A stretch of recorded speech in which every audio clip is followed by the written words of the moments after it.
গোপালগঞ্জ। গোপালগঞ্জ থেকে আসছেন আপনি গল্পটা জি, বলার জন্য? জি। আচ্ছা, শুরু করেন ছোটবেলা থেকে, যেখান থেকে মনে আছে আমাকে বলেন গল্পটা আপনি। ছোটবেলা আমার আব্বা বিডিআর এ চাকরি করত। আচ্ছা। বাবা এবং আর ৩টে চাচা আছে আমার, ওরা সবাই বিডিআর এ চাকরি করত। ফ্যামিলি খুবই ভালো ছিল। আমার বাবার ফ্যামিলিও আমার নানা বাড়ির ওদিকেও অনেক ভালো ছিল, অনেক মানে সয় সম্পদ অনেক কিছু ছিল। তারপরে হচ্ছে আমার ছোটবেলা যখন আমার জন্মের আগে আমার আব্বা চাকরি ছাইড়ে দেয় মানে উনি কি অসুস্থ হয়ে পড়ছিল শুনছি আমার মার কাছে, তার জন্য চাকরিটা ছাইড়ে দেয়, আমাদের গ্রামে থাকে এসে। তো আমরা গ্রামে থাকছি খুব ভালো। আমাদের গ্রামে আমার আব্বা চাকরি ছাড়ে দেওয়ার পরে একসঙ্গে যে টাকা পায় না, একসঙ্গে সরকারি চাকরি করলে, হ্যাঁ, পেনশনের আগে আর কি, ওই টাকা পাইয়ে উনি আবার 2টা গাড়ি কেনে। তো একটা ড্রাইভার দিয়ে চালায় আর একটা নিজেই চালাতো। বেশ টাকা ইনকাম করছে তখন। তারপরে যখন আমার 5 বছর বয়স তখন আমার বড় বোনের বিয়ে হয়। তো আমার বড় বোনের বিয়ে হয়েছে, আমার বড় দুলাভাই খুব একটা ভালো মানুষ ছিল না, মানে আমার আব্বা তারে পছন্দ করতো না। আর আমার দুলাভাইও আমার আব্বাকে খুব একটা পছন্দ করতো না। তখন থেকেই ওনাদের দুইজনের বেশ ভালো মনোমালিন্য ছিল। তো শ্বশুর আর জামাইয়ের মধ্যে, হ্যাঁ হ্যাঁ, শ্বশুর আর জামাইয়ের মধ্যে। তারপরে যখন আমার 13 বছর বয়স, আমি ওই ছোটবেলা থেকেই দেখছি যে ওনাদের সঙ্গে ভালো সম্পর্ক না। তো আমার যখন 13 বছর বয়স, আমি তখন ক্লাস 9-এ পড়ি। আমরা খুলনাতে ছিলাম, গ্রামের থেকে আমরা খুলনায় চলে গেছিলাম। আমার আব্বা যখন গাড়ি চালাতো খুলনায়, আমরা তখন খুলনায় সেটেল হয়ে যাই। তারপরে আমার ওই বোন একদিন আমার মারে এসে বলল যে ওরে একটু, উনি আবার চাকরি করতো, আমার বড় বোন চাকরি করতো, ঢাকায় আসবে কি জানি ট্রেনিংয়ে। তো আমার মারে বলতেছে যে ওরে একটু নিয়ে যাই, আমার 2টা বাচ্চা, ওদেরকে দেখাশোনা করবে, ও থাকলে একটু ভালো হবে। তারপরে ঠিক আছে, আমার আব্বা অবশ্য দিতে চায়নি, কারণ তো আমার দুলাভাইরে তো আমার আব্বা এমনি পছন্দ করে না। তো মায়া লাগতেছে, দেশে বলছে কি ঠিক আছে যাও, নিয়ে এসে ভাইয়া 2-3 দিনের ভিতরে, আমি মাত্র 7 দিন ওই বাসায় থাকছি। তো ওই 7 দিনের ভিতরে উনি আমার বিয়ে ঠিক করে ফেলে। আমি কিছুই জানি না, আমি কিচ্ছু জানি না। বিয়েটা কে ঠিক করে? বাবা? না, আমার ভগ্নিপতি। আপনার পরিবার পারমিশন ছাড়া বিয়ে ঠিক করে কিভাবে? হ্যাঁ, এই তো ওনার বাসায় নিয়ে আসছে, হ্যাঁ, ওনার বাসায় নিয়ে আসছে। আমারে বলছে যে আমার বোন নাকি ঢাকায় আসবে ট্রেনিং এ চাকরির জন্য। আমার বোন নিজেই গেছে খুলনায় আমাদের বাসায় আর কি। যাই মারেও কথা বলার পরে মা আমাদের দেশে আসলাম। আসার পরে 7 দিন থাকছি। এই 7 দিনের ভিতরে আমার বিয়ে ঠিক করে ফেলছে। বিয়ে ঠিক করছে এমন একটা লোকের সঙ্গে যার মা নাই, বাবা নাই, ছোটকাল থেকে রাস্তাঘাটে মানুষ হয়েছে, ঘর নাই, বাড়ি নাই, মানে কিছু নাই তার। আর সবচেয়ে বড় কথা হচ্ছে নেশাগ্রস্ত। এই কথাটা কিন্তু আমার আপা এবং দুলাভাই দুইজনেই জানতো যে সে নেশা করে বা তার এরকম কিছুই নাই। তাও আমার দিয়ে দিল। আমার কাছে একটু জিজ্ঞেসও করেনি। আপনার বয়স কত ছিল ওই সময়? আমার তখন 13 বছর বয়স। আপনার বাবা জীবিত, মা জীবিত, এদের অনুমতি ছাড়াই? হ্যাঁ, তাদের অনুমতি ছাড়াই। মানে আমার বোন আমাদের সংসারে পুরো গার্জিয়ান ছিল, নেতাগিরি করতো খালি, মানে খুব মাতুকবাড়ি করতো আমাদের সংসারে। তারপরে তো আমার ওইভাবে, আমিও জানতাম না যে আমার বিয়ে। আমি দেখি কি বাজার সাজার করতেছে, খুব আয়োজন। তারপরে আমার আপার একটা ননদ হয়, চাচাতো ননদ, ও আইসা আমারে বলতেছে, কয় তোর না বিয়ে জানিস। আমি ওদের কাছে জিজ্ঞেস করি কি ব্যাপার, এদের বাড়ি এত আয়োজন কেন, কি সমস্যা? কয় কি কোনো সমস্যা না, তোমার বিয়ে। আমি বলছি কোথায়, কবে, কার সাথে, কি বিয়ে? তারপরে আমার বোন তো মানে খুব ভয় পাইতাম ওনারে, বড় বোন রে খুব ভয় পাইছি। কোনো কথা ওনার সামনে বলার মতো সাহস আমার না, শুধু আমার ফ্যামিলিতেই কারোর ছিল না। তারপরে আর যখন আমার বিয়ে হয় তখন আবার আমার আব্বা অসুস্থ হয়ে পড়ছিল, প্যারালাইজড, এক সাইড বাতিল হয়ে গেছিল। তো আব্বা তখন অসুস্থ, আর উনি তখন সংসারের গার্জিয়ান। তারপরে বিয়ে, এখন ওনার মধ্যে তো কথা বলার কোনো সাহস নাই, ঠিক আছে যা করতেছে করুক। তারপরে বিয়ে দিয়ে দিল ওইভাবে। বিয়ে দিয়ে ভাইয়া একটা ঘর ভাড়া নিয়ে দেশে, সেই ঘর শুধু 4টে বেড়া, আর কিছু নাই তার ভিতরে। আপনার বাবা জানতো না ওই সময়টাতে যে আপনার বিয়ে না দিচ্ছে? না না না, আমার বাবা জানছে অনেক পরে, আমার বিয়ের প্রায় 15 দিন পরে আমার মা বাবা জানছে। সবাই, আমার ফ্যামিলির সবাই জানছে যে বিয়ে দিয়ে দিচ্ছে। তারপরে এখন আমি ঘুমাবো কিভাবে, রাত্রেবেলা নিয়ে গেছে। আমি যাই দেখি আমার স্বামী যে উনি ঘরের ভিতরে ঘুমায় আছে, আর আমি পার কাছে সারা রাত বসে থাকলাম। উঠে আমার একটু জিজ্ঞাসা করলো না যে আমি কে, কোথা থেকে আসলাম বা কিছু, কিছু না, সে ঘুমাচ্ছে। তারপরে আজান দিছে ফজরের, আমি নামাজে গেছি। নামাজে যেয়ে আমি আরেক ঘরে যেয়ে শুয়ে আছি। এটা হলো আমার আপার শ্বশুরবাড়ি, বসে ১ম রাতটা কাটলো। আচ্ছা। পরের দিন আমাকে গোপালগঞ্জ শহরে একটা বাসা ভাড়া নিয়ে আসছে, ওইখানে থাকলাম। রাত্রেবেলা কিসে ঘুমাবো? পানির পিপাসায় জান বেরোয় যাচ্ছে, একটু কিছুতে পানি খাবো এরকম। তখন অ্যাভেলেবল কিন্তু বোতলও পাওয়া যেত না, পানির বোতল। সে অনেক আগের কথা, হুম, 89 সালে আমার বিয়ে হয়েছে। হুম, তারপরে একটা চাপ কল ছিল, ওই কলের থেকে হাত দিয়ে যায় পানি খাইতাম। হুম। আর রাত্রেবেলা ঘুমালাম কিসে? একটা মাদুরও নাই, একটা বালিশ নাই। তো গাড় থেকে একটা ওন্না তাই বিছাইয়ে মাটিতে ওইভাবে ঘুমাই থাকলাম। এরকম ৭ দিন থাকলাম ওই বাসায়। হুম। ৭ দিন থাকার পরে আমার বোন আসছে। আইসে আমারে দেখে খুব কান্না-টান্না করতেছে আমারে দেখে। মানে আমার চেহারা এমন হয়ে গেছে যে আমারে চিনার উপায় নাই। মশায় আমারে এরকম করছে যে কামড়ায়-টামড়ায় আমার মনে হচ্ছে আমি মরে যাবো, এরকম অবস্থা। ওকে। আর ওই লোকটার সঙ্গে বিয়ে দিছে, ও আমার সঙ্গে তেমন কথা বলে না। ও সারাক্ষণ ওই নিশা-মিশা নিয়েই থাকে। আমি মরে কি গেলাম না, করতো? বেঁচে পেশায় কি থাকলাম। করতো? ড্রাইভার ছিল, ড্রাইভার। আচ্ছা, বাসের ড্রাইভার। আচ্ছা। বিয়ে করছে, ২ টা শাড়ি, একটা একটা আয়না, একটা চিরুনি এইসব দিছে। হুম, তাও ওই মানুষের কাছ থেকে টাকা উঠাইয়া এইভাবে। হুম। তারপরে আর তখন তো আর ফোন ছিল না যে আমি আমার মা-বাবার সঙ্গে যোগাযোগ করব কিভাবে? কোনো ফোন ছিল না। আর আমারে কি করতো? দিনের বেলা ঘরের ভিতরে তালা মাইরে থুয়ে যাতো গাড়ি চালাইতে। রাত্রে ৯টা ১০টার দিকে এসে তখন তালা খুলতো। কি বলেন? আর বাসায় কেউ ছিল না? হ্যাঁ, অন্য ভাড়াটিয়ারা থাকতো। ওদের ধারণা ছিল যে আমি চলে যাবো। ওইরকম একটা ছেলের সঙ্গে আমি থাকবো না। এইজন্য সে তালা মেরে হ্যাঁ, যেত। হ্যাঁ। এইজন্য তালা মেরে রাখতো। এইভাবে ১১ মাস রাখছে আমারে ওরকম তালা বন্ধ করে। আর আমার আপা মাঝে, মাঝে যাইয়া দেখে আসতো আমারে। তারপরে ১১ মাস ওইরকমভাবে আমি থাকলাম। এর ভিতরে আমার মা-বাবা যখন জানলো যে আমার এরকম বিয়ে দিয়ে দিয়েছে, ১৫ দিন পরে জানছে। ১-১.৫ মাস পরে আমার মা আর আমার আব্বা আমার বাসায় আসছে আমারে দেখার জন্যে। হুম, এখন দেখে আর কি করবে? তখন তো আমার আব্বাও অসুস্থ, এক সাইড পড়ে গেছে। হাঁটতে চলতে অনেক কষ্ট হয়, আমার মারে নিয়ে আসছে। তো দেখি আর কি করবে? ঠিক আছে, যা হবার হইছে। কিন্তু আমার আব্বা উনারে একদমই পছন্দ করে নাই। আমার আব্বা ছিল খুবই অন্যরকম মানুষ, খুবই ভালো মানুষ ছিলেন। তারপরে পছন্দ না করলেও এখন আমারে তারপরে আমার মা বুঝাইছে যে, "থাক, কপালে যা ছিল হইছে। যাই যা হোক মাইনে নে, কি করবি আর?" তারপরে মাইনে নিলাম। এরকম আস্তে, আস্তে একেকদিন গাড়ি চালায় আসে, একটা হাতে ভাতের হাঁড়ি কিনি, একটা কড়াই কিনি। এরকম করে, করে কিছু, কিছু জিনিসপত্র কিনলাম। ২ টা বালিশ, একটা কাঁথা এরকম কিনে-টিনে কোনমতে সংসার করতেছি। এর ভিতরে আমার বোন এসে আমারে বলতেছে যে, "এই জায়গায় আর থাকা লাগবে না। উনার শ্বশুরবাড়ি আমারে নিয়ে যাবে। উনার শ্বশুরবাড়ি উনাদের একটা কাচারি ঘর আছে, ওই ঘরে নিয়ে আমারে রাখবে।" হুম। তারপরে ঠিক আছে। ওর আমার স্বামী আমার আপার কথা ছাড়া চুল পরিমাণও এদিক ওদিক যাইত না। সে যা বলতো উনি তাই শুনতো। সে যেয়ে বলছে যে আমার বাসায় যাইতে হবে। ঠিক আছে চলো, নিয়ে গেছে। ওইখানে রইছি। সারাদিন গাড়ি চালাতো। তখন খুব বেশি টাকা পেত না। ৳১৭৫, ৳১০০ এরকম বেতন পাইছে। তাতে তো অনেক আগের কথা। তাতে তো সংসার চললেও আমরা কিছু, কিছু টাকা জমাইছি। এভাবে বেশ কিছুদিন উনার কাছে থাকছি। কিন্তু আমার কাছে একটা টাকাও দেয় নাই কখনো। ওই যে খাইতে-টাইতে যা লাগছে, বাজার-টাজার আনছে। হুম, আর যা টাকা জমছে সব আমার বোনের কাছে। তো এরকম করতে, করতে আমার ১ম একটা ছেলে হলো। ছেলেটা মারা গেল। তারপরে আরেকটা ছেলে যখন হবে, আমার মনে হয় ৬ থেকে ৭ মাস হবে পেটে। তখন ও এ ব আমার বিয়ের ১ বছর পরে আমার আব্বা মারা গেল। হুম, আমার আব্বা মারা যাওয়ার পরে তো আমার বড় ভাই আর আমার মেজো ভাই, আমার যে বড় ২ টা ভাই, আমরা তো ৫ ভাই-বোন। আমার বড় ২ টা ভাই আর বোন ১ টা। তারপরে আমি, আমার পরে আরেকটা ভাই।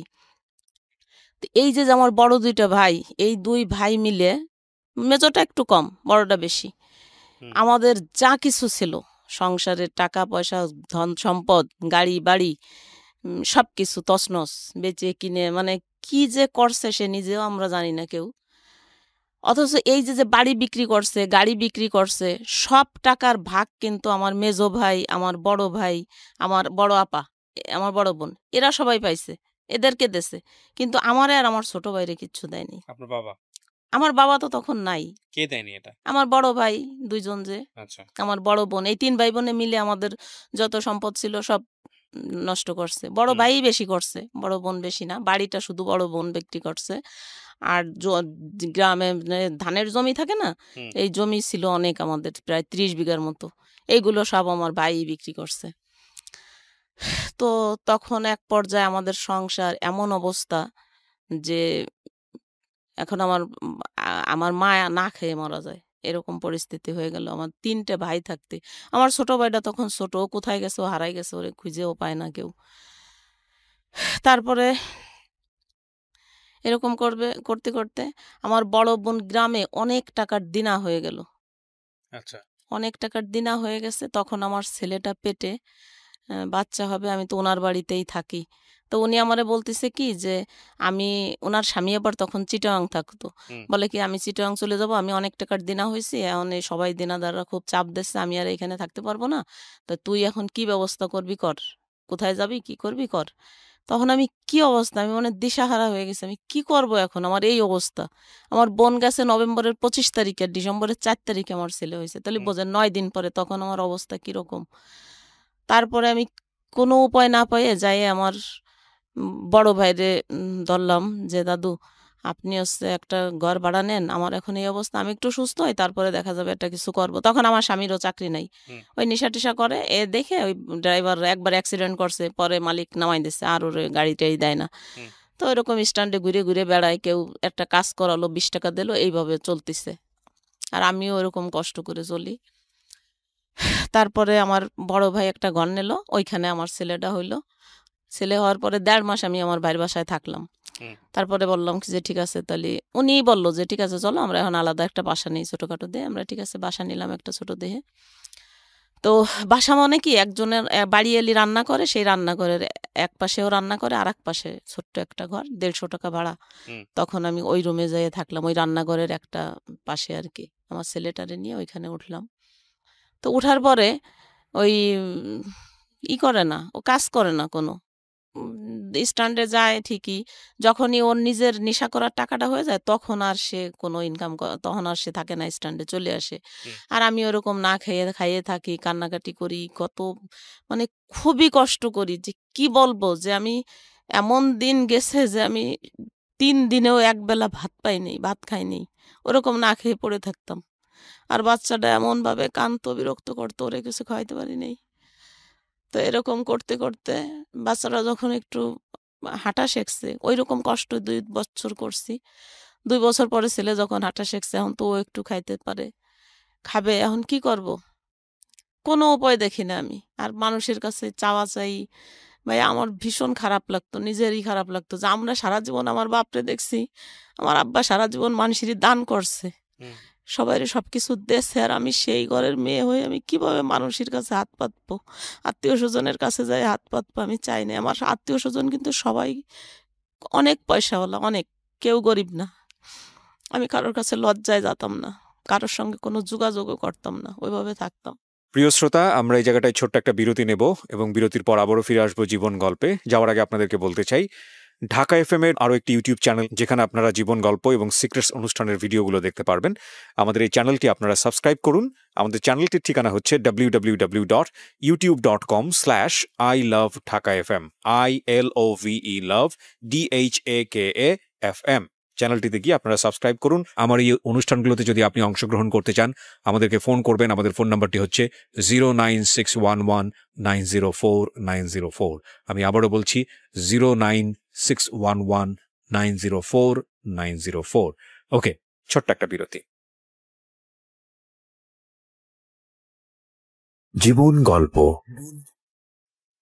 জীবন গল্প। জীবন নাটকের চেয়েও নাটকীয়।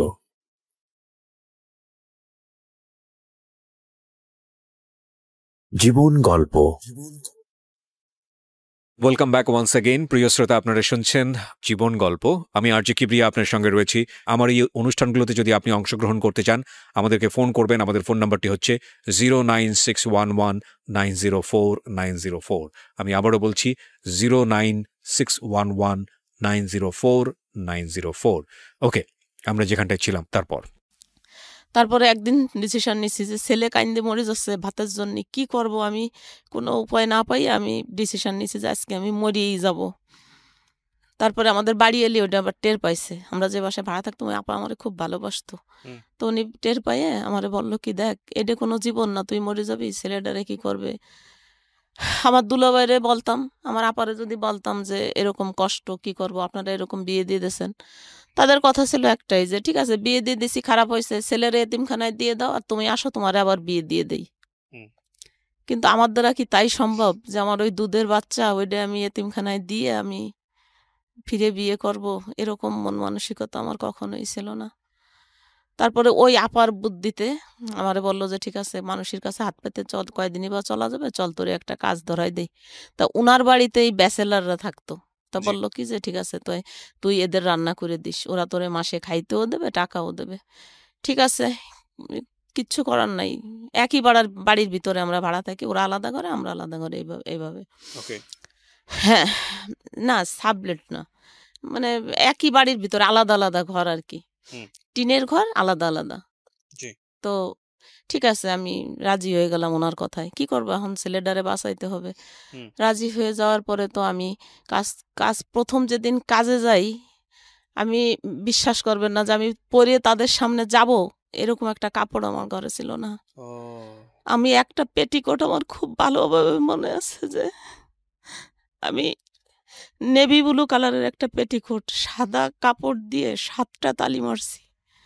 তাই শুধু আমার, আমি কি পরে পিটাকে ভিতরে কাজে যাব। তারপরে ওই বাড়ি এলি আপারে বললাম, উনি একটা পুরন কাপড় আমারে দিয়েছে, ওটা পরে গেছি কাজে। ভিতরে মানে পুরুষ মানুষের সামনে যাই কিভাবে কাজ করব, 10 বার আগাইছি আর 20 বার পিছ হয়ে আইছি, আহ। পারতেছি না ওদের সামনে যাই কাজ করতে। তারপরেও বাচ্চার বয়স কত তখন? 3 বছর।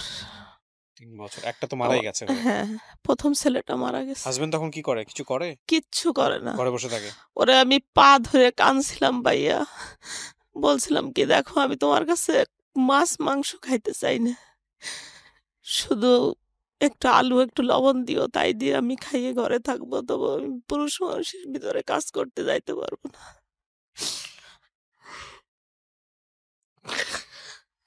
কিন্তু ও তাও আমারে কখনো দেয় নেই। কাজ কাজ করে খাইছি, ঘর ভাড়া দিছি, বাচ্চারে মানুষ করছি, ছেলেটারে স্কুলে ভর্তি করছি, লেখাপড়ায় এত ভালো ছিল। ও প্রথম ক্লাস 5-এ ট্যালেন্ট ফুলে বৃত্তি পাইছে, কিন্তু কোনো প্রাইভেট দিতে পারি নাই। 5 পর্যন্ত আমিই পড়াইছি, আমি এসএসসি পরীক্ষা দেয়নি, 9 পর্যন্ত পড়ছি। তারপরে তো ভাবলাম যে আমার তো এইটা করেই বাঁচতে হবে, ছেলেরে মানুষ করতে হবে। তখন আমার ওই একটাই লক্ষ্য যে আমার ছেলে মানুষ করতে হবে। হুম। ছেলের যখন 5 বছর বয়স তখন আমি আবার বাচ্চা কনসেপ্ট করি। এখন ওই বাচ্চা আমি রাখতে চাই নাই, ভাবছি কি না ও নষ্ট করে ফেলবো। কিন্তু আসলে যারে আল্লাহ দুনিয়ায় পাঠাবে তারা শত চেষ্টা করলেও, পরে ডাক্তারের কাছে গেলাম। হুম। ডাক্তার বলে কি যে না, একটা বাচ্চা মারা গেছে আর একটা ছেলে, এবার যা হয় হোক, তারপরে আর নিয়েন না। ঠিক আছে, সেইভাবে থাকলাম। এরপরে একটা মেয়ে হলো আমার, হুম। ছেলের 5 বছরের ছোট মেয়ে। এখন তো 2টা বাচ্চাই, 2টা নিয়েই আমি কাজ করি, খাই, ওদেরকে লেখাপড়া করাই। এরকম করে আমি 90 সালের থেকে কাজ শুরু করে 2005 সাল পর্যন্ত, হুম। কয় বছর হয়, এই কয় বছর আমার ঠিক খেয়াল নাই, এই কয় বছর আমি এক জায়গাতেই, ওই যে আমার বাড়িয়ালি আপা যে কাজ দিয়ে দিয়েছে ঠিক ওইখানেই, ওই এক জায়গায় আমি কাজ করি। আর ওদেরকে আমার ওই বাড়িয়ালি আপা বলে দিয়েছিল যে দেখেন ও আমার খুব পরিচিত, আমার বোনের মতো, ও অনেক ভদ্র বংশের একটা সন্তান, শুধু বাচ্চা দুটোরে মানুষ করার জন্য আপনাদের এখানে কাজে আইছে, কিন্তু ওর যে কোনো অসম্মান না হয়, আচ্ছা। আপনারা সেই দিকে একটু খেয়াল রাখেন। তা সত্যিও ওদের আমি ধন্যবাদ জানাই যে না, ওরা আমার সঙ্গে কখনোই কোনো খারাপ বিহেভ করেনি, কখনো না, সবসময় সম্মান করছে। ওরা নিজেরা তাস খেলতো ঘরে, আমি যেতাম সঙ্গে সঙ্গে বন্ধ করে দিছে। ওরা একটা বাজে আড্ডা করতেছে, আমি গেছি সঙ্গে সঙ্গে বন্ধ। ওকে। আর আমিও ঠিক আমার মতো ওইভাবে উনি যেভাবে বলে দিছে ওইভাবে করতাম। তো এত কয় বছর ওইখানে কাজ করার পরে বেশ ভালো ছিলাম। আমার তখন শুধু বললাম না যে আমার একটা লক্ষ্য যে আমি আমার বাচ্চা দুটোরে মানুষ করব। এটাই আমার ভবিষ্যৎ। হুম। আর আমি কিছু চাই না। কারোর কাছে সাহায্য, কারোর কাছে হাত পাতা, কারোর কাছেও আমি কখনো যাইনি। আমার আপনজনদের কাছেও না। হুম। তারপরে বোঝেন তো যে একটা মানুষ, একটা মেয়ে মানুষ কয় টাকাই বা কাজ করছি, 700-800 টাকা হয়তো পাইছি মাসে। ওর হুম। ভিতর দিয়ে আমি ওদেরকে প্রাইভেট পড়াইছি।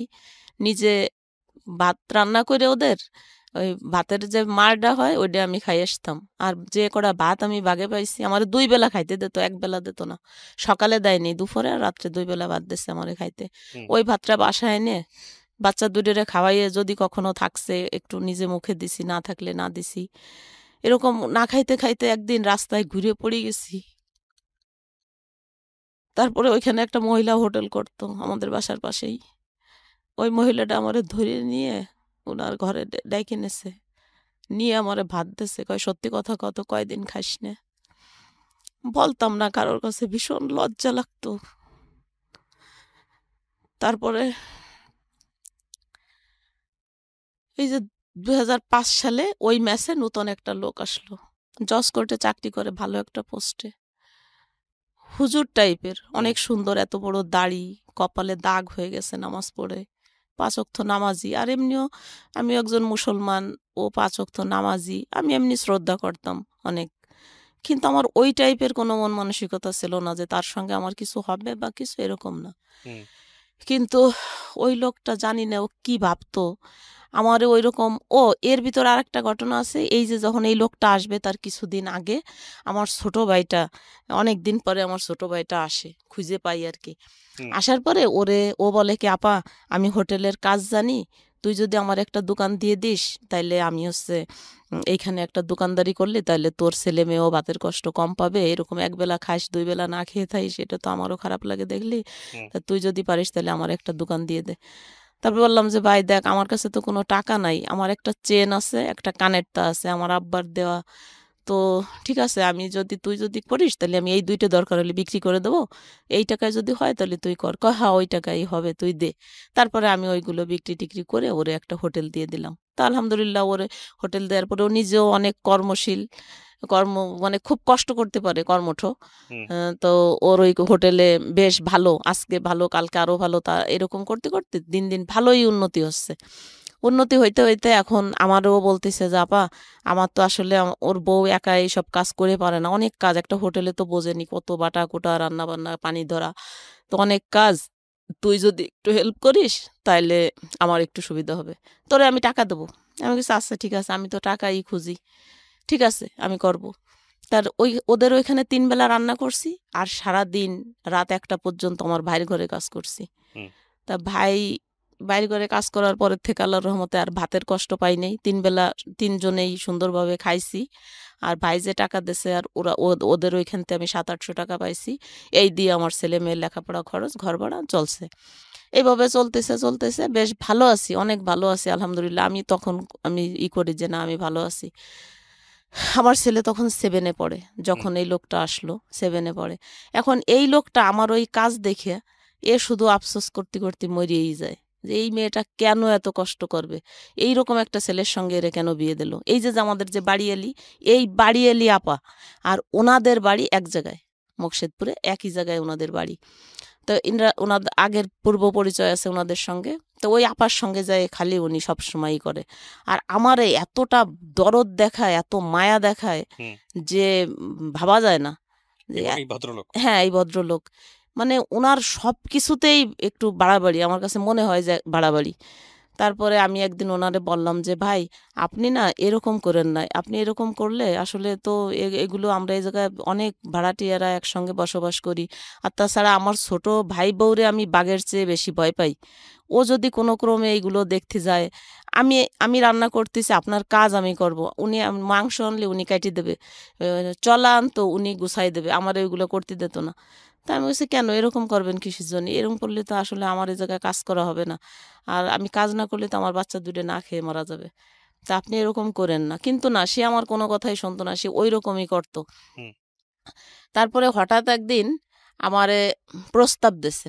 আমারে বিয়ে করবে সে।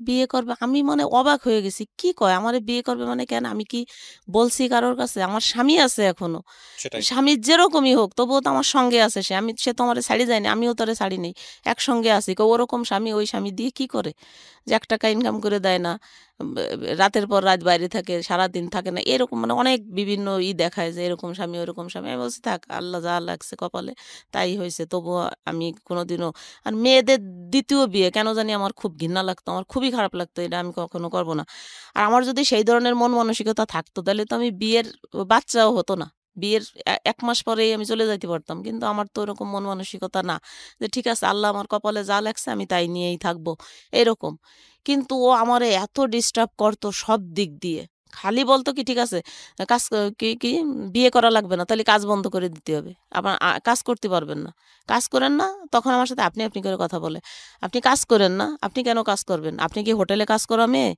আপনার চলাফেরা কথাবার্তায় তো মনে হয় না যে আপনি কাজের মেয়ে এরকম বলতো আমি বুঝতাম না যে ওনার কি সমস্যা তারপরে ওই বাড়ি এলে আপারে দিয়ে একদিন প্রস্তাব দেয় এরে দিয়ে প্রস্তাব দেয় ওরে দিয়ে প্রস্তাব দেয় ওনার মেয়েদের দিয়ে প্রস্তাব দেয় আমি সবসময় না না না এরকম করে 8 মাস তো একদিন আমি হুট করে ঘরে যাই শুনতেছি আমার বাড়ি এলি যে আপা ওর মেয়ের কাছে বলতেছে কি ওরে আমি ছলে বলে কৌশলে যেভাবেই হোক আমি ওরে বশ করবই এবং আমি ওরে বিয়ে করব। তারপরে এই কথা আমি নিজের কানে শুনে ফেলছি শোনার পরে আমি কথা বলার তো সুযোগ নাই তখন ফোনও ছিল না তো আমি বলছি কি ভাই একটা চিঠি লিখছি আমি বলছি ভাই দেখেন আপনি আমার অন্তত পক্ষে আমার বাচ্চা দুটির দিক তাকাইয়ে আপনি আমারে ক্ষমা করেন এরকম আপনি করেন না তাহলে কিন্তু আমার বাচ্চা নিয়ে আমার আত্মহত্যা করা লাগবে আপনি আপনি যা বলতেছেন এটা কখনোই সম্ভব না আপনারও বউ ছেলে মেয়ে আছে আমি জানি আর আমার স্বামী আছে আমার সন্তান আছে আপনি এই পথে আর এক পাও আগায়েন না কিন্তু সে আমার কোনো কথাই শোনে নেই সে যদি আমারে সত্যিই ভালোবাসতো তাইলে এত বড় ক্ষতি আমার সে করতে পারতো না ওই ঘরে আরেকটা লোকও আমারে নাকি পছন্দ করতো আমি জানি না মনে মনে আমারে কখনোই বলে নাই কোনোদিনও না সে আমার বাপের বয়সী বুঝবেন না পা চুল দাড়ি সেই সময় পাইকি টেকে সাদা হয়ে গেছে সে মনে মনে পছন্দ করতো কিন্তু সে কখনো আমাকে কোনো ডিস্টার্বও করে নাই কিচ্ছু বলেও নাই কোনোদিন তাই একদিন ওই ওই লোকটার সামনে আমি ভোরবেলা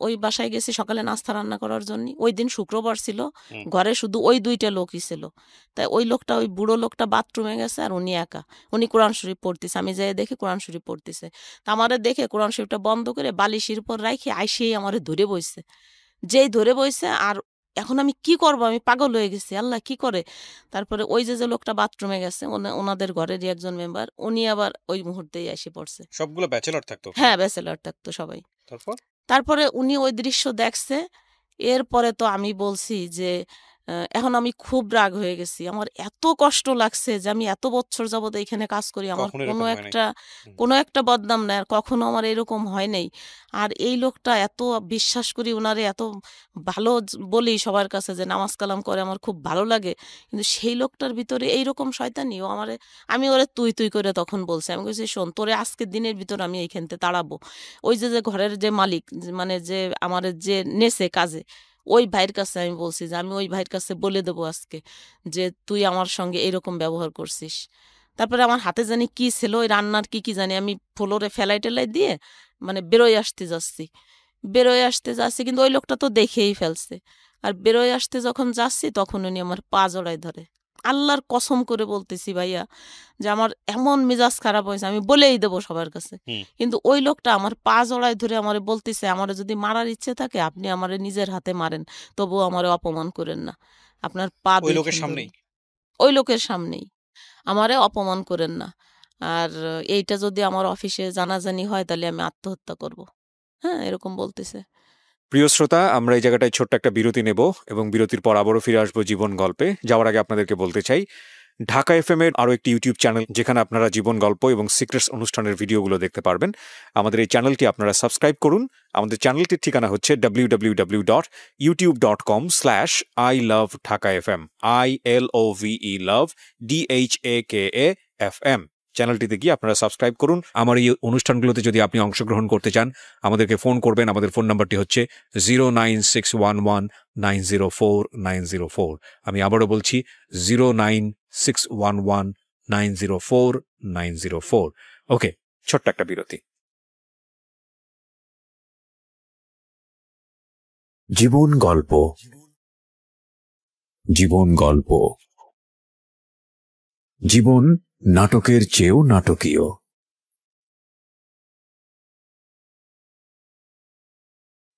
জীবন গল্প। Welcome back once again. প্রিয় শ্রোতা, আপনারা শুনছেন জীবন গল্প। আমি আরজে কিবরিয়া আপনার সঙ্গে রয়েছি। আমার এই অনুষ্ঠানগুলোতে যদি আপনি অংশগ্রহণ করতে চান, আমাদেরকে ফোন করবেন। আমাদের ফোন নাম্বারটি হচ্ছে 09611904904। আমি আবারও বলছি 09611904904। ওকে, আমরা যেখানটায় ছিলাম তারপরে তো আমি তখন আর রান্না বান্না কিচ্ছু করিনি, রাগের চোটে ঘরের থেকে বেরোয় আইছি। বেরোয় আসার পরে ওই যে লোকটা যে যার সামনে এইসব হয়েছে, উনি আবার ব্যাংকে চাকরি করতো, ভালো একটা পোস্টে উনিও চাকরি করতো। তো ওই লোকটা এসে আমারে বলতেছে যে আপা, আপনারে আমি কিছু টাকার ব্যবস্থা করে দেব, ওই যে আপনার সঙ্গে এই ব্যবহার করছে, তো আপনি আমি জজ সাহেবের কাছে যাই, আপনারে নিয়ে বিচার দেবো ওর বিরুদ্ধে, আপনি বলবেন। উনি কে ছিল? উনি কি উকিল ছিল? না না, উনি উকিল ছিল না, উনি ব্যাংকে চাকরি করতো। আর এই যে লোক, এ হলো পিসকার ছিল। পেশকার ছিল, হ্যাঁ দাড়িওয়ালা হ্যাঁ ভদ্রলোক হ্যাঁ হ্যাঁ পেশকার হ্যাঁ ছিল। হ্যাঁ, পেশকার ছিল। না, তখন পেশকার ছিল না, তখন মনে হয় ক্যাশিয়ার ছিল, পরে প্রমোশন হয়ে পিসকার হয়েছে। আচ্ছা। তখন ক্যাশিয়ার ছিল জজ কোর্টের। হুম। তারপরে আমারে বলতেছে উনি যে আপনি হচ্ছে যাইয়ে আমার সঙ্গে জজ কোর্টে যাবেন, যাইয়ে জজের সামনে এরকম বলবেন যে উনি আপনার সঙ্গে এই এই করছে। কিন্তু আমি আমার মারে যেয়ে বলছি কথাগুলো, যে মা আমি আমি সামলাতে পারিনি, যে আমার স্বামী যদি আজকে ভালো হতো তাইলে তো আর আমি ওই ঘরে কাজ করতে যাইতাম না, এই ঘটনার জন্ম হতো আর এই ঘটনারও জন্ম হতো না। আমি খুব কান্না করতেছি ঘরে যাইয়ে, আমার মার সামনে আমার মারে বলছি সবকিছু। পরে যখন ওই লোকটা এই প্রস্তাব দিয়েছে যে আপনি জজ কোর্টে যাই এই কথা বলবেন, তো আমার লজ্জা লাগছে যে না, আমার নিজের কথা আমি কিভাবে যাই এরকম বলবো জজ কোর্টে, জজের সামনে। কয় কি, আপনাদের নগদ 50,000 টাকা এখন দেব, আর 1 মাস পরে আরো 1 লাখ টাকা দেব। আপনি যাইয়ে আপনার কিচ্ছু বলা লাগবে না, শুধু আমি আমি যা যা বলে আসবো, আপনি শুধু জজের সামনে যেয়ে বলবেন যে স্যার, ইমাম ভাই যে কথাগুলো বলছে সব সত্যি, শুধু এতটুক কথা আপনি বলেন। তারপরে আমি বলছি তাহলে আপনি কি বলবেন? কয় আমি বলবো আপনার পেটে বাচ্চা, আপনারে উনি এরকম এরকম খারাপ। আমি বলছি কি না না, এত বড় মিথ্যে কথা আমি বলতে পারবো না। উনি এত খেপছিল কেন? উনি খেপছিল, উনি নাকি আমারে পছন্দ করতো। উনিও পছন্দ করতেন? হ্যাঁ, উনিও পছন্দ করতো, কিন্তু এই কথাটা উনি কোনোদিন বাস্ট করে নাই। এই লোকটা বলার পরে হলো উনি বাস্ট করছে। আচ্ছা। তারপরে ওই লোকটারও কিভাবে পছন্দ করে আমার আমি বুঝি না। সে আমার বাপের বয়সী, তার আমার চেয়েও বড় ছেলে মেয়ে আছে, জামাই নাতি পোতা সব আছে, তারপরে সে এইগুলো কিভাবে ভাবে আমি বুঝি না। তারপর আমি অনেক শ্রদ্ধা করতাম লোকটারে, আমার বাবার হিসাবে দেখতাম এরকম। তারপরে জজ কোর্টে যে এই কথা বলতে বললো, আমার এরকম টাকা নিয়ে এসে ঘুষ দেবে এসে, আমি বলছি কি না, আমি তো এত লোভী না ভাই, আর আমি টাকার জন্য মিথ্যে কথা বলতে পারবো না। ওই লোকটা তো আসলে আমার সঙ্গে আর কিছুই করে নেই, জাস্ট আপনি যেটুক দেখছেন আমার একটু ধরছে, এই এতটুকুই, এর বেশি কিছু না। আমি কিভাবে এত বড় মিথ্যে কথা বলবো, আমি পারবো না এটা। এ কথা বলার পরে কয় আপনি চেষ্টা করে দেখেন, এখনো সময় আছে, আপনারে আমরা ওর সাথে বিয়ে দিয়ে দেব। আমি বলছি না, আমি তো ওর সাথে বিয়ে করব না, তো আপনি কি বিয়ে দেবেন? তারপরে অনেকবার উনি বলছিল জজ কোর্টে যায় ওর সম্মান টন্মান নষ্ট করার জন্য। আমি বলছি কি না, আমি যাব না, এত বড় মিথ্যে কথা আমি বলবো না। আর আমার মাও নিষেধ করলো। আমার মা বললো কি না, ছেলেটা নামাজ কালাম পড়ে, তারপরে যেভাবে তোর হাত পা ধরে মাপ চাইছে, একটা মানুষ মাপ চাওয়ার পরে আর কিছু থাকতে পারে না, তুই ওরে ক্ষমা করে দে, আর তোর ওইখানে কাজ করা লাগবে না। এ কথা বললো। তুই আমার ছোট ভাইয়ের কথা বললো যে তুই ওর ঘরে করতেছিস, ওইখানেই কর। তারপরে ঠিক আছে, ওইখানের কাজ বন্ধ, আর যাই নেই এরপরের থেকে।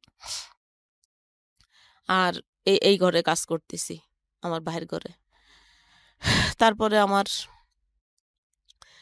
এই ওই যে জিনিসটা আমি ওই উনারে অনেকবার বলছিলাম, ওই ব্যাংকার বাইটারে, যে ভাই দেখেন, আপনার হাতে পায়ে ধরি আমি, আপনি এই কথাগুলো আমার আর কারোর কাছে বলেন না, যা হবার তা তো হয়েছে।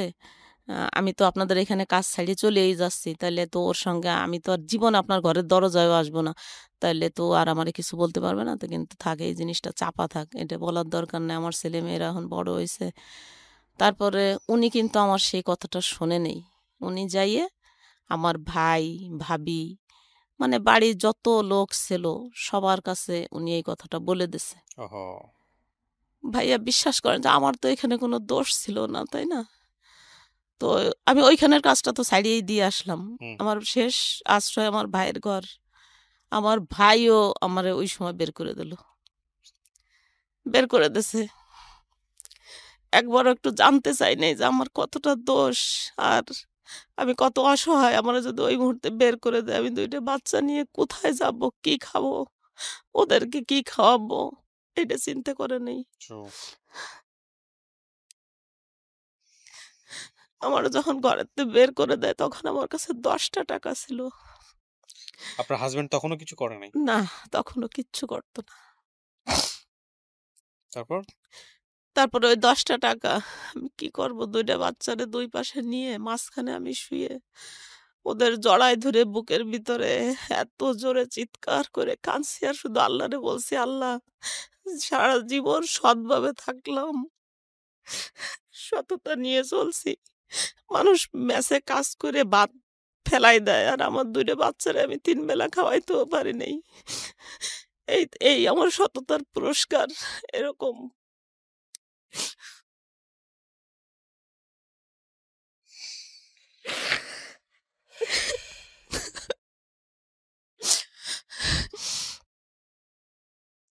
খুব দুঃখজনক, খুবই তারপরে দুঃখজনক। ওই ৳১০ দিয়ে ৳৫ দামের পাউরুটি পাওয়া যেত তখন। ভাবছি ২ টা পাউরুটি একসঙ্গে কিনলে তো ৳৫ শেষ হয়ে গেলে আর ৳৫ দিয়ে কি করব? তারপরে একটা পাউরুটি কিনে ওকে ২ ভাই বোনরে খাওয়াইছি রাত্রে। সকালবেলা কি করব? ওই ৳৫ ছিল, ওই ৳৫ শেষ, সকালে খাওয়াইছি। আর কিছু নাই। তারপরে ওই বাড়িয়ারির ঘরে একবেলা চাইছি। দেখি আমার ছেলেমেয়ে ২ টো ক্ষুধায় মরে যাচ্ছে। ওদের দিকে আমি তাকাতে পারি না। নিজের পেটেও তো ক্ষুধা। কি করব? মানে তখন আমি কোনো উপায় পাই না। আমি কি করব এখন? ওই লোকটার কি হইল?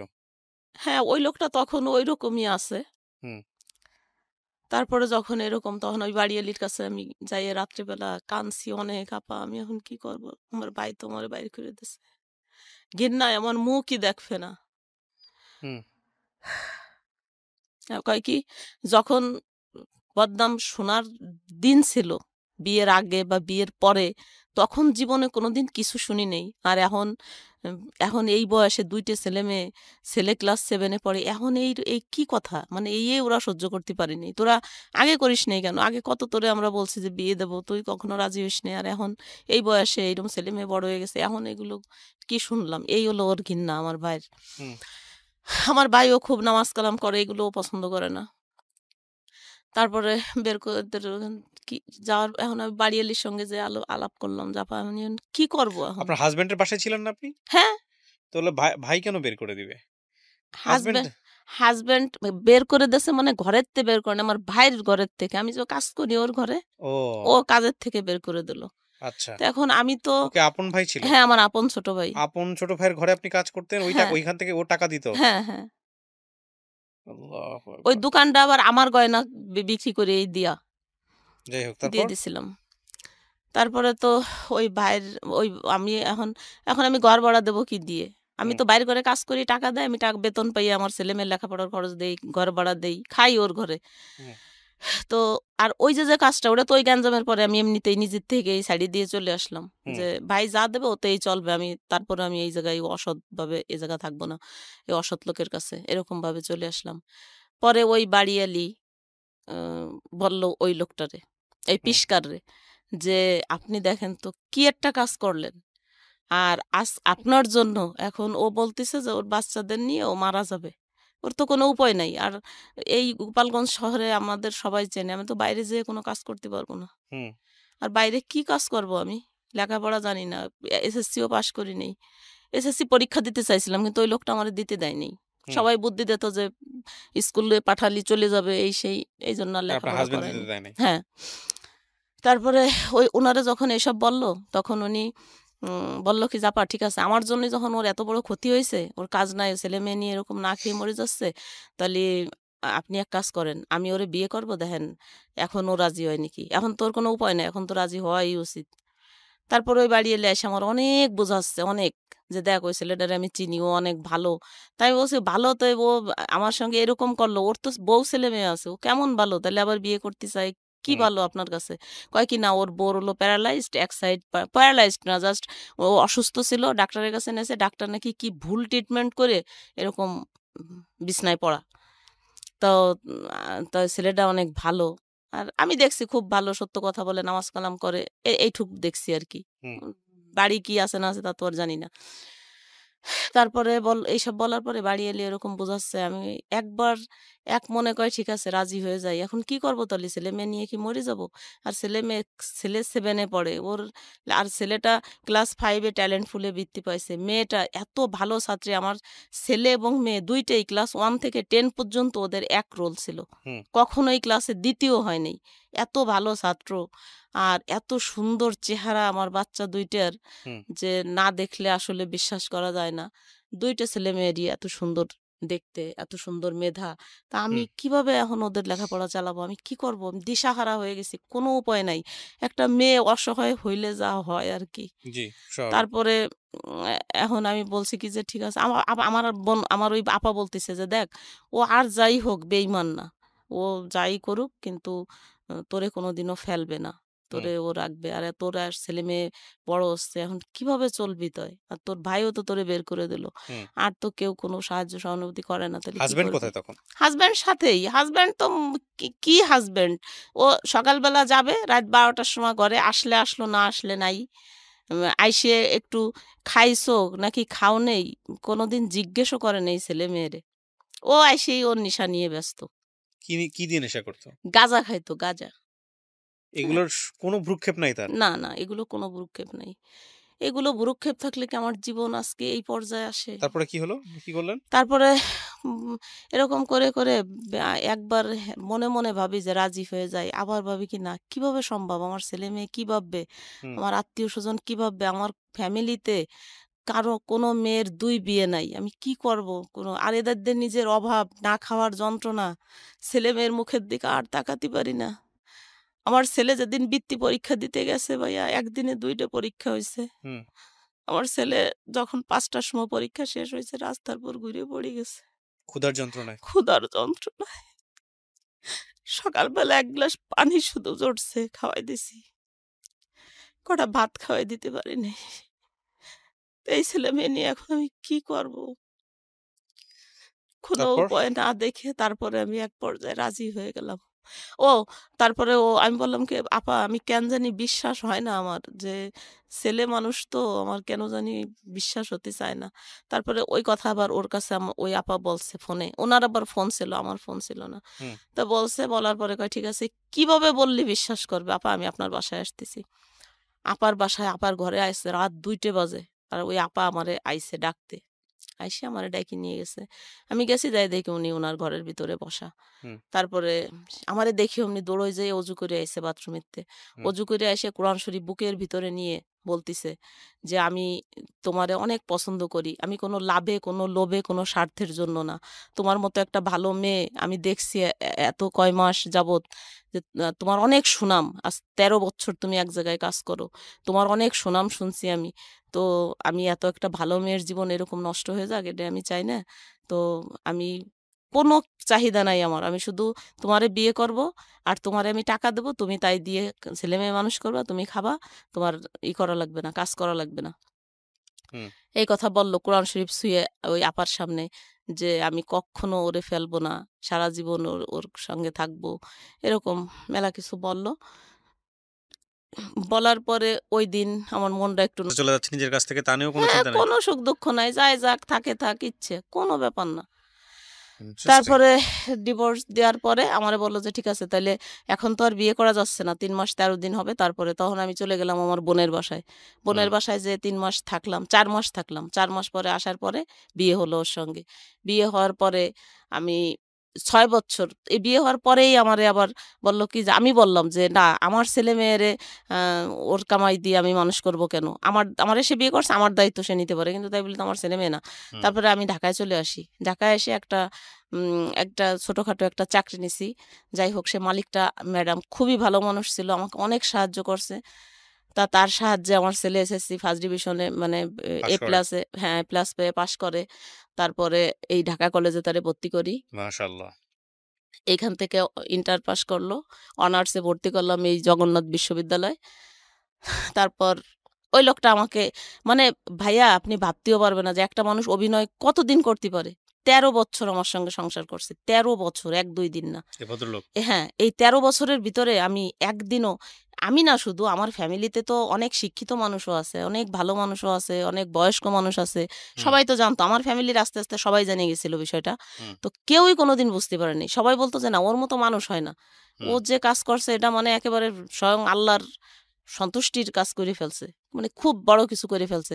তারপরে এরকম ভালোবাসতো আমারে যা আমি কোনোদিন কোনো ছবিতে, সিনেমায়, গল্প উপন্যাসেও পড়ি নাই যে মানুষ এতটা ভালোবাসতে পারে।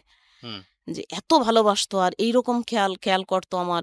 তো আমি চাকরি করে আমার ছেলেমেয়ের খরচ দিতাম আর ও আমার কি সম্পূর্ণ করতেন আপনি? খরচ। আমি এইখানে একটা অফিসের পিয়ন পোস্টে আমাকে আমি ছেলে-মেয়ে বলতে চাকরি আপনার নিয়েছিলাম। ছেলে-মেয়ে কয়জন ছিল? ২ টা। একটা ছেলে, একটা মেয়ে। মেয়েটাকে কি করলেন? ছেলেটা বড়, মেয়েটা ছোট। মেয়েটারে আমার বোনের বাসায় রাখছিলাম। আচ্ছা। আমার বোন তখন সিলেট চাকরি করতো। আমার দুলাভাই ব্যাংকে চাকরি করে। হুম। ওই সিলেটে ছিল। আমার বোনের বাসায় তো রাইখে আপনি ওরে, অভিনয় কেন বলতেছেন এই সেকেন্ড যাকে বিয়ে করলেন? কি না হয়েছে? মানে বুঝতেই পারিনি কখনো যে সে আমার সঙ্গে অভিনয় করতেছে। আমি ভাবতাম যে সব সত্যি। হুম, সবাই ভাবতো, শুধু আমি একা না। হুম, ১৩ বছর সংসার করার পরে ২০০০ হলো ১৯ সালে। ১৯ সালে আইসে আমরা একদিন বেড়াইতে গেছি আমার মামার বাসায় হুম। নোয়াপাড়া। বেড়াতে যাওয়ার পরে আসছি।